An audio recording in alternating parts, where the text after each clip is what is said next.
study highlights the GCC's potential to become a global hub for circular plastics, with demand for recycled plastics set to exceed supply by 35 million tonnes by the year 2030.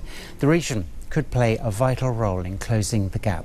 To tell us more, we have Devesh Katiyar, who is a partner at Strategy and Middle East, with us in the studio. Great to see you, Devesh. Thank you very much for being here. What are the biggest global challenges at the moment facing the recycled plastics sector?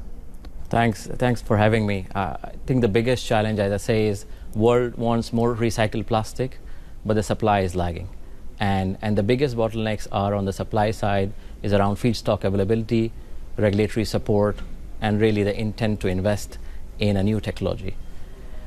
On the demand side, the plastic is everywhere, from our medical devices to the plastic bottles, yet the plastic waste is growing and we need to manage it. In order to do that, the regulators and the global brands are demanding higher plastic recycled content, as well as consumers are showing willingness to pay more for sustainable option. As such, the demand for recycled plastic is really growing, but the supply, as I said, is really getting bottlenecked. Tell us what we mean by circular plastics, and also how can the GCC position itself, as a hub for circular plastics in the future? Circular plastic is just closing the loop on the plastic and the plastic products. The one that we use, we throw them away, they enter the landfill, but how can we not enter the landfill and get them back into the value chain so that they can be reused and recycled again and again?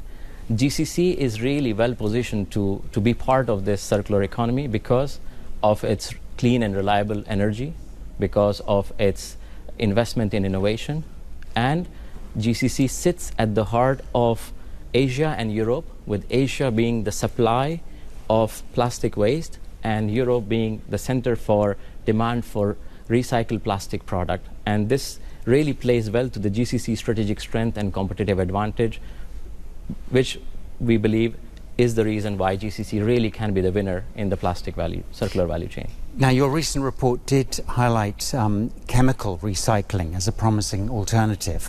Why could that be a game changer for this region?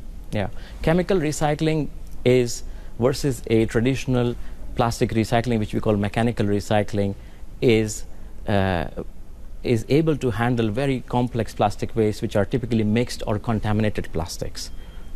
And GCC, I call this technology fit for the Gulf. Why? Because it is capital intensive, it is energy intensive, and it is knowledge intensive. So it plays to the strength of GCC because we have the capital, we have the low cost energy, and we have the knowledge. And hence, to really solve the problem of plastic, which is a lot of our plastic goes into the landfill these days. And the reason is this is mixed and contaminated plastic, which is not possible to recycle with the traditional recycling methods. And hence, I believe GCC is well placed. What sort of level of investment do you think is required to unlock this amazing economy? Because it's economy sort of into itself, isn't it, the plastics economy? Absolutely. I think we estimated between $12 to $25 billion of investment is required. But beyond that, we need to invest into the value chain, into the sorting and collection infrastructure, into the logistic infrastructure, and we also need to ensure that we are able to build the trade barriers, unlock the trade barriers, and connect the global supply chain, with GCC sitting at the heart of it.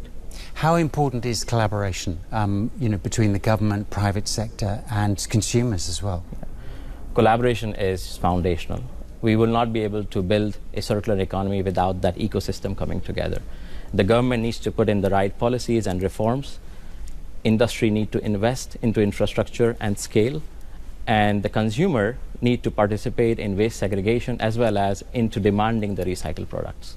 All right, well, we will leave it